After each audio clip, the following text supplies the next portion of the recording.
സെമിനാറിനകത്ത് ബീജാണുക്കളില്ലാത്ത അവസ്ഥയാണ് അസിസ്പ്രോമിയ. അവിടെ പേഷ്യൻ്റ് ചോദിക്കാറുണ്ട് മെഡിക്കൽ തെറാപ്പി സഹായകരമാണോ. മെഡിക്കൽ തെറാപ്പി ഉണ്ട്. നമ്മളിപ്പോൾ ഉടനെ ബീജാണുക്കൾ സെമിനാറിനകത്ത് വരുമെന്നല്ല, അവിടെ ആ ഉൽപ്പാദനത്തിനെ നമ്മൾ കൺട്രോൾ ചെയ്യാൻ സാധിക്കും.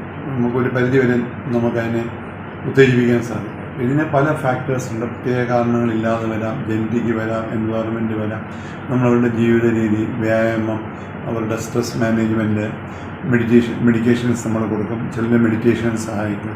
സ്മോക്കിങ് നിർത്താൻ പറയും. അവരുടെ സോഷ്യൽ ഡ്രിങ്ക്സും പേഴ്സണൽ ഡ്രിങ്ക്സും കുറയ്ക്കാൻ പറയും. ഇത് അവരെ ഒരു ശാരീരികമായും മാനസികമായും തയ്യാറെടുപ്പൊക്കെയാണ് മെഡിക്കൽ ട്രീറ്റ്മെൻറ്റിന് വേണ്ടി ചെയ്യുന്നത്.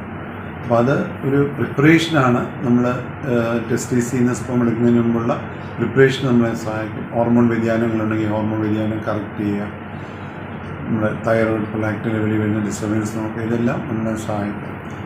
അല്ലാതെ മെഡിക്കൽ ട്രീറ്റ്മെൻറ്റ് എന്ന് പറയുന്ന ഒരു പ്രിപ്പറേഷനാണ്. അപ്പോൾ ഈ അസിസ്പ്രോമിയ സെമിനാറിനകത്ത് ബീജാണുക്കളില്ലാത്ത വന്ധ്യാ ചികിത്സ എന്ന് പറയുന്നത് അത് സാമ്പത്തികമായിട്ടും മാനസികമായിട്ടും അവർക്ക് ഒരു പ്രയാസം ഉണ്ടാകുന്നൊരു ജേർണിയാണ്. അവിടെ അവരെ ഒരു മാനസിക പ്രിപ്പറേഷനും നമ്മളെ കൂടുതൽ സ്പേം നമ്മൾ മിക്സ് ചെയ്യുമ്പോഴും കിട്ടാൻ വേണ്ടിയാണ് ഈ മെഡിക്കൽ ട്രീറ്റ്മെൻറ്റ് നമ്മളെ സഹായിക്കുന്നത്.